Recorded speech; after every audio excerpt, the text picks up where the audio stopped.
నమస్తే అందరికి. ఈరోజు అందరికి అన్ఫేవరెట్ అని ఉప్మా చేస్తున్నా. సో ముఖ్యంగా దాని గురించి చెప్పే కంటే ఈరోజు నా బ్రేకప్ విజయవంతంగా అయిపోయి 2 సంవత్సరాలు అయిపోయింది. వావ్, బ్రేకప్ అయిపోయింది. నాకు ఈడందరూ ఎంత ఖుషి ఉందనుకుంటున్నా.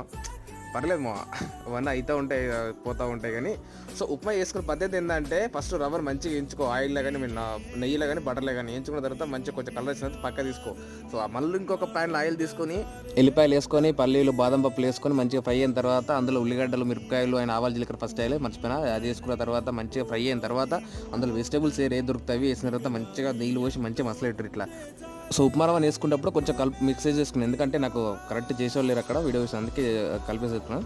దాని తర్వాత ప్లేట్లు వేసుకొని తినడమే కాజు వచ్చింది మళ్ళీ నాకు. అటు నేను వేసుకున్నాను, వేరే విషయం. సో లైఫ్లో బ్రేకప్లు అవుతూ ఉంటాయి, పోతూ ఉంటాయి. సో కొందరు సీరియస్ తీసుకుంటారు, కొందరు నాలా లైట్ తీసుకుంటారు. అంటే నేను కూడా చాలాసార్లు బాధపడ్డా. సో వేరే విషయం ఓకేనా. సరే కలుద్దామరా, అందరికి హ్యాపీ భోగి రైట్ మళ్ళా.